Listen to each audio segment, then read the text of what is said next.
Muito bem, retornando aqui, terminamos o outro vídeo dizendo que eles focavam querendo criar a ideia de Pedro como primeiro papa. Pedro não aceitou, a Bíblia condena, né?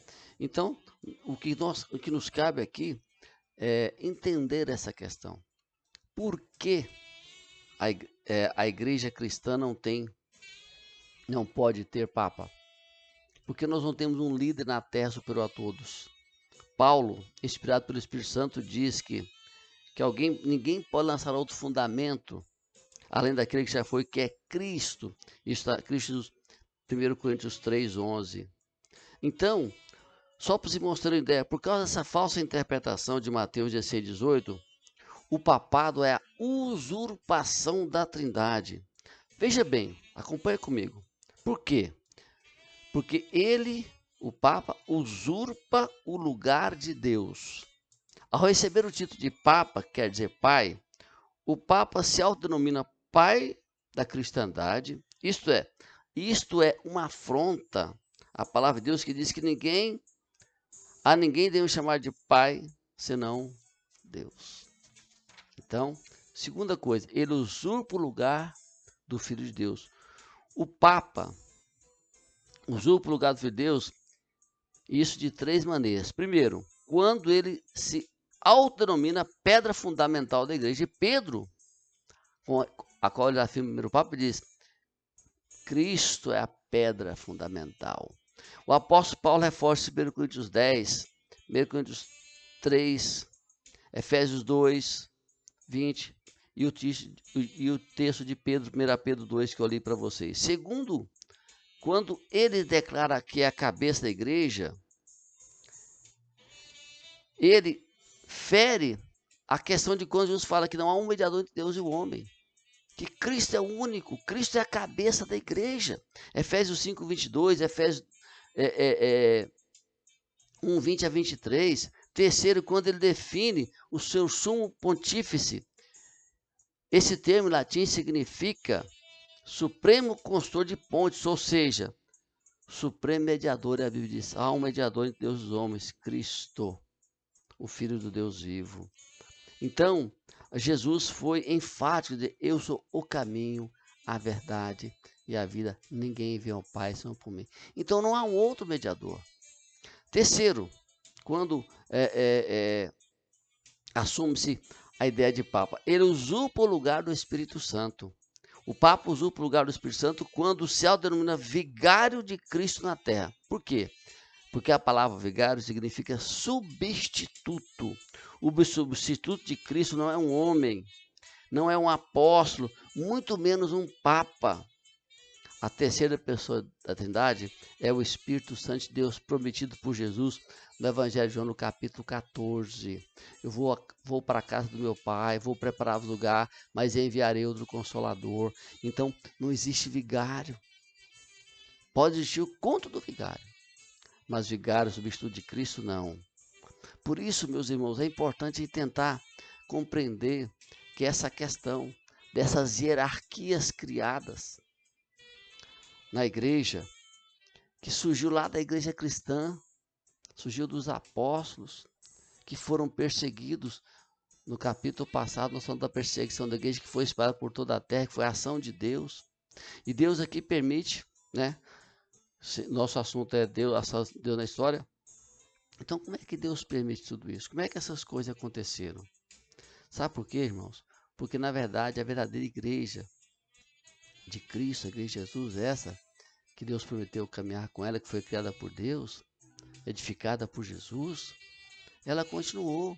Essa aqui é a igreja que se envolveu, que se perdeu, que caiu em decadência, que foi apenas atrás de status, de riquezas, não foi atrás das pessoas.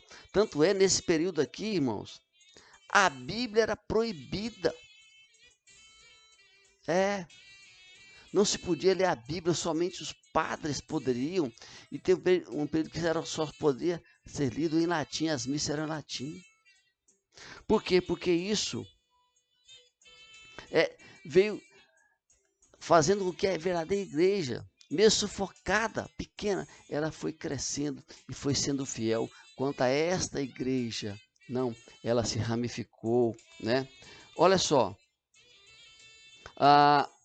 o cano de Antioquia, o cano de Niceno reconhecia a prioridade da jurisdição de Alexandria, de Antioquia e de Roma. Porém, apareceu mais tarde uma tradução latina dando título a Roma, dizendo que a cidade de Roma era o centro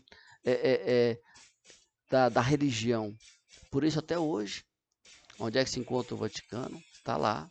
Então, todo o poderio da Igreja Católica está ali em Roma, não é? Porque ali foi declarado como centro. Nicolau I fortaleceu o papado em 853 com vários documentos falsos, certo? Que procurando provar que se tratava de uma instituição remota dos tempos apostólicos. Ele criou documentos dizendo que eram tempos apóstolos para legitimar a situação errada. Segundo os tais documentos espúrios, a Sé romana é a cabeça e o coração e mãe e a culpa de todas as igrejas. E ela não está sujeita a tribunal nenhum. Ou seja, esta igreja se empoderou, teve o apoio dos reis, colheu-se aos reis. Então, foi colocado o catolicismo foi levado a uma posição de poder mundial com as doações de terras por Carlos Magno em 774, surgindo assim o Sacro Império Romano, sob a autoridade de Papa Rei. Isso durou 1100 anos. Então o rei era Papa. Hoje que eu saiba, se eu estiver enganado, você pode me mandar um recadinho aí para que eu possa corrigir. Mas, se eu não me engano, a única religião que tem o rei como líder espiritual, salvo engano, é o anglicanismo, que o líder da igreja anglicana é a rainha Elizabeth, né? Mas então aqui, até um período, o rei era o papa era o rei, né? Era o líder espiritual, né?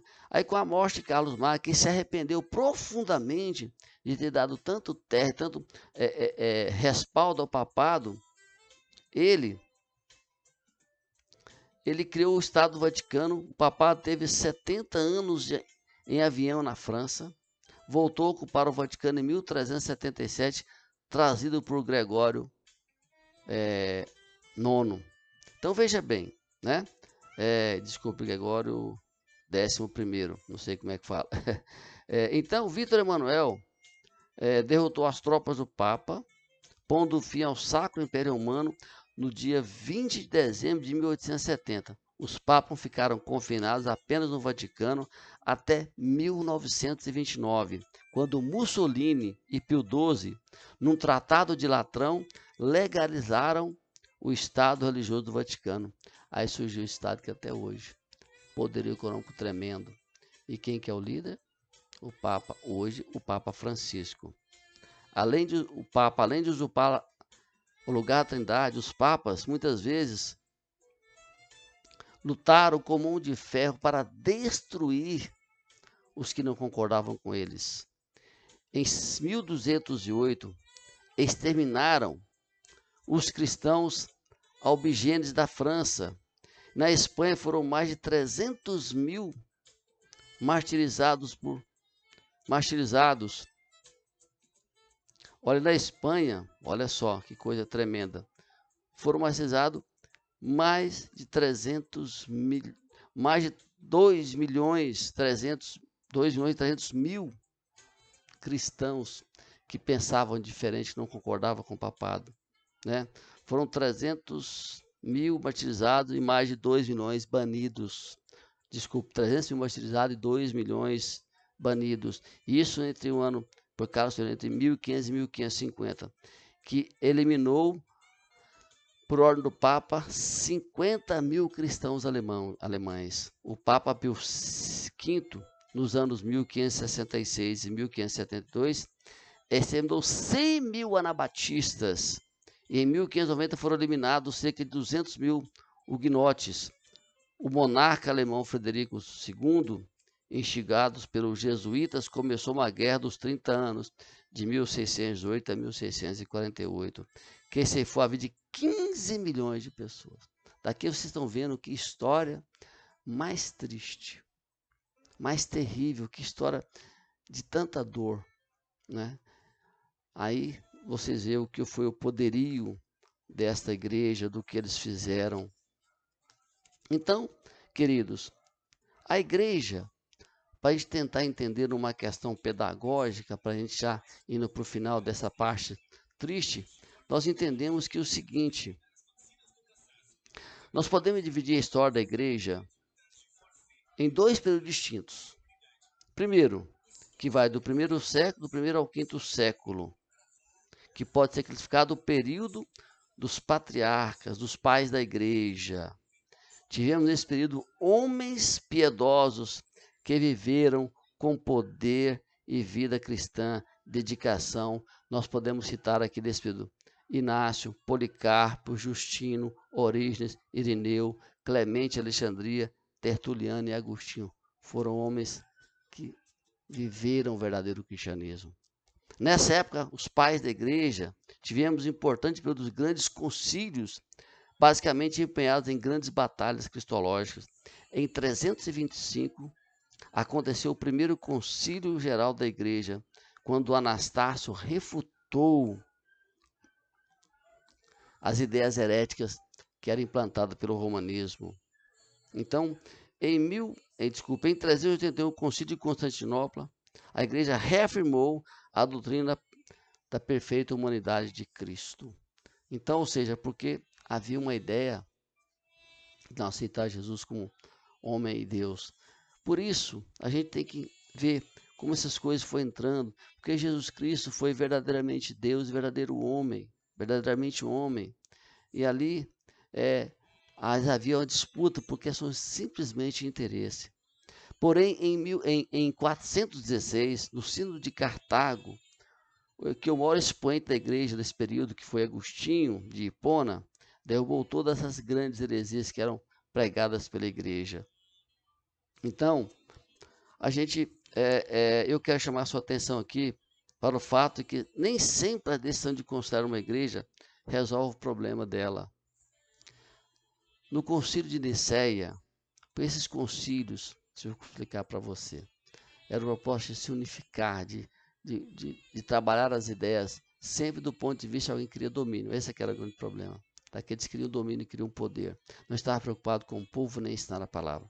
Então, Agostinho também foi um grande, ele lutou, ele derrubou os argumentos absolutos contra o pelágio, contra o pelagianismo. E posteriormente, no século XVII, lá estava em Holanda, enfrentando com grande tensão o semi-pelagianismo no Sínodo de Dort. Então, a gente entende o seguinte: embora o final desse período de Magno, concílio, a graça tenha refinado, o calvinismo começou a entrar nesse período. E segundo período da história, o primeiro foi do primeiro ao quinto século, é considerado do quinto ao 15º século, chamado também da Idade Média, que eu quero chamar a atenção para você, para encerrar, que esse período aqui foi considerado a Idade das Trevas. O período realmente de abandono da igreja, a verdadeira fé cristã. Então, esse período aqui da segunda fase da igreja foi o período da Idade das Trevas. Foram milênios tenebrosos, a palavra de Deus permaneceu inacessível ao povo. Nesse período aqui, o povo não podia ter acesso à palavra. Não era ensinada a palavra, onde se aumentou as heresias. Mas, na verdade, amados irmãos, apesar de tudo isso, queridos, Deus nunca deixou de cuidar da sua igreja.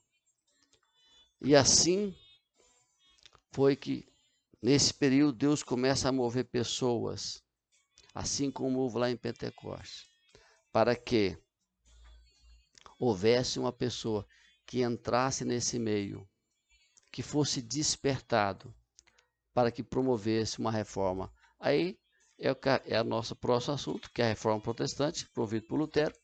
E eu quero, então, agradecer, tive que encerrar rapidamente aqui a sua participação, Deus te abençoe e até a próxima semana. Vamos falar sobre a reforma, a preparação para a reforma. Ok? Um grande abraço, até a próxima.